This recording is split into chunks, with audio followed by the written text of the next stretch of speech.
जय हिंद दोस्तों, देखिए गोदी media versus real media. Arnab की चैनल में क्या बोलता है और एनडीटीवी में क्या बोलते हैं, तो चलिए शुरू करते हैं।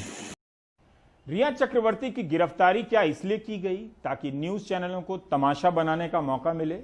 गोदी मीडिया ने जो खेल खेला है वो रिया चक्रवर्ती तक सीमित नहीं रहेगा। इस घटना ने मीडिया को सुपारी गैंग में बदल दिया है। सोचिए, कई हफ्तों से झूठी खबरों के साथ बहस चलाई गई, कई हफ्तों घंटों खबर नहीं थी तो एंकर कूदने लगा, चिल्लाने लगा जैसे उस पर प्रेत आ गया। जमानत देते वक्त बॉम्बे हाई कोर्ट ने जो कहा उसे सुनील सिंह की रिपोर्ट में देख सकते हैं, लेकिन रिया के साथ या रिया के बहाने जो हुआ उसे भी देखिए।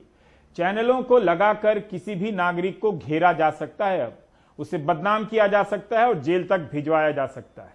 उम्मीद है एक दर्शक के रूप में लोग प्रायश्चित करेंगे, सोचेंगे कि उन्होंने रिया चक्रवर्ती के नाम पर किस तरह की पत्रकारिता को दिन रात समर्थन दिया, किस तरह से दंगा भड़काया जाए, हाथ रस को जो हिसाब से सब लोग मिलकर एक हेडलाइन बना रहे थे, ट्रोल कर रहे थे, तो आज देश एटलीस्ट जान गया भारतीय जनता पार्टी के प्रधानमंत्री या मुख्यमंत्री या हमारा पूरा संगठन निस्वार्थ सेवा करता है। हम लोगों के लिए ना कोई जात है ना पात है। खासकर पूज्य महाराज जी जिन पर काफी प्लान करके साजिशन आरोप लगते हैं।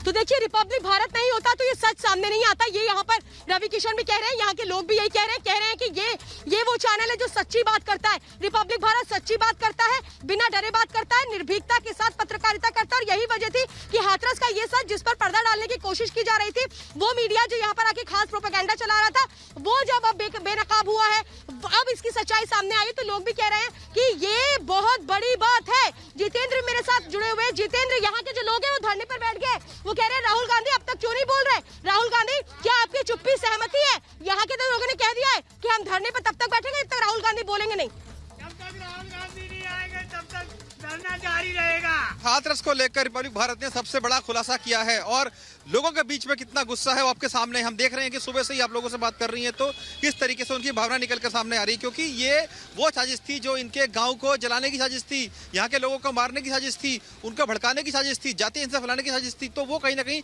बेनकाब हो गई है। और यही कारण है कि तमाम जो गाँव के लोग हैं उनके अंदर बेहद गुस्सा है। मैं इस वक्त मौजूद हूँ पुलिस लाइन में, यहाँ पर अलग अधिकारियों की मीटिंग हुई है। मेरी जब उनसे बातचीत हुई कि हमने जो स्टिंग किया उसके बारे में क्या कहना चाहेंगे, कह रहे कि जांच चल रही है, लेकिन इतना जरूर है अधिकारी भी समझ चुके हैं कि जो सच्चाई थी वो रिपब्लिक भारत ने बिल्कुल खोल कर रख दी है। उसके क्या क्या कड़ियां थी वो खुल के सामने आ गई हैं। जो शिवराज जीवन है वो किस तरीके से पूरे दंगे की साजिश रच रहा था और कौन कौन बड़े नेता उसके साथ शामिल थे, किन किन की शय उनको मिली हुई थी, पीएफआई के लोग गिरफ्तार किए गए हैं, उनको फंडिंग कहां से आ रही थी, उन सब की अब जांच पड़ताल की जा रही है। और कहीं ना कहीं ये मामला जो बहुत ज्यादा बड़ा हो सकता था उसको रिपब्लिक भारत ने अपने स्टिंग के बाद ये पूरा पर्दाफाश कर दिया। किस तरीके से जो लोग थे, जो उनकी एक मनोस्थिति ऐसी हो गई थी कि यह दंगा कराना है, लोगों को भड़काना है, क्योंकि एक मौत के ऊपर रिपब्लिक भारत ने सुशांत सिंह राजपूत संदिग्ध मौत की मुख्य आरोपी रिया चक्रवर्ती बॉलीवुड ड्रग्स सिंडिकेट का हिस्सा नहीं।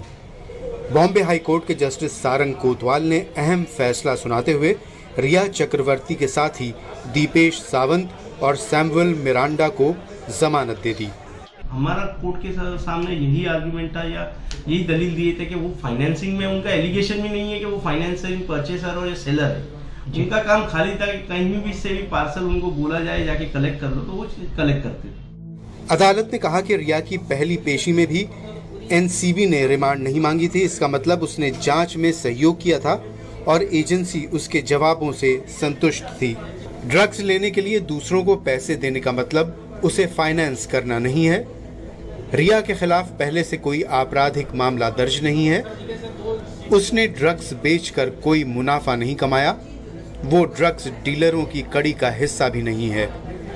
सिर्फ इस आधार पर एनडीपीएस कानून की धारा 27A के तहत जोड़ा जाना ठीक नहीं कि कुछ मौकों पर ड्रग्स खरीदने के लिए उसने अपने पैसों का इस्तेमाल किया। एकदम स्ट्रांग है और लड़ने के लिए तैयार है।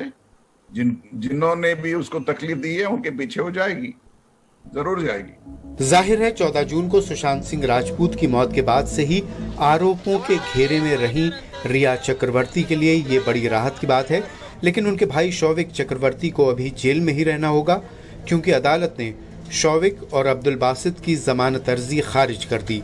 अनुज के पास से कारोबारी मात्रा में ड्रग्स बरामद हुई हैं। इस लिहाज से ड्रग डीलरों के चेन से जुड़ा लगता है और वो ड्रग्स के खरीद फरोख्त में भी शामिल था। अदालत ने मामले में additional solicitor general Anil Singh के इस चार्ज को भी खारिज कर दिया कि सेलिब्रिटी और रोल मॉडल के साथ कठोर व्यवहार किया जाना चाहिए ताकि ये मिसाल बन सके और युवा पीढ़ी अपराध की तरफ प्रोत्साहित न हो। जस्टिस सारंग कोतवाल ने कहा कि मैं इससे सहमत नहीं हूँ। कानून के समक्ष सभी बराबर हैं। सेलिब्रिटी हो या फिर रोल मॉडल, किसी को भी अदालत के समक्ष विशेषाधिकार नहीं मिला हुआ है। आरोपी के अपराध और सबूत के आधार पर ही फैसला लिया जाता है। मुंबई से कैमरामैन संजय मंडल से सुनील सिंह, एनडीटीवी इंडिया के लिए। रिपब्लिक भारत ने वो सच्चाई आपको दिखाई जिसको दबाने की कोशिश की जा रही थी, जिसको छिपाने की कोशिश की जा रही थी, और कैसे शिवराज वो कांग्रेस का नेता जो राहुल गांधी का बेहद करीबी है, वो शिवराज जीवन जिसके घर पर पुलिस पहुंची। हमने 10 बजे आपको स्टिंग दिखाया, 2 बजे शिवराज जीवन के घर पर यूपी पुलिस पहुंचती है, 12 बजे ये एक्शन लिया जाता है कि एफआईआर दर्ज की जाएगी। उत्तर प्रदेश की योगी सरकार ने स्टिंग का संज्ञान लिया और उसी के बाद उन्होंने एफआईआर दर्ज करने के आदेश दिए। एफआईआर दर्ज हुई और उसके बाद सीधे एक्शन शुरू हो गया। घर पहुंची अलीगढ़ में शिवराज का घर है और वहीं पर पुलिस पहुंची। गिरफ्तारी किसी भी वक्त हो सकती है शिवराज जीवन की, और यहाँ के हाथरस के लोग भी कह रहे हैं कि गिरफ्तारी जल्द से जल्द की जाए। हमें गिरफ्तारी का इंतजार है। गिरफ्तारी में इतनी देरी क्यों? यहाँ के लोग हैं और यहाँ के लोगों में का गुस्सा भी मैं समझ पा रही हूँ। आप लोग धरने पर बैठ के और कह रहे हैं कि जब तक राहुल गांधी नहीं आएंगे तब तक ये धरना खत्म नहीं होगा। धरना खत्म जब तक नहीं होगा, जब तक राहुल गांधी, सोनिया गांधी जिस तरह से आग लगाने हाथरस में आए थे, उसी तरह यहाँ आके उस पूरी जब उससे जब तक माफी नहीं मांगेंगे छत्तीस जनता से, तब तक धरना खत्म नहीं होगा। धरना तब तक खत्म नहीं जब तक की माफी नहीं, क्योंकि राहुल गांधी तो इतना वक्त क्यों लगा रहे हैं मुझे भी समझ में नहीं आ रहा। बात में ट्वीट करने वाली प्रियंका गांधी का एक भी ट्वीट सामने नहीं आया शिवराज जीवन पर।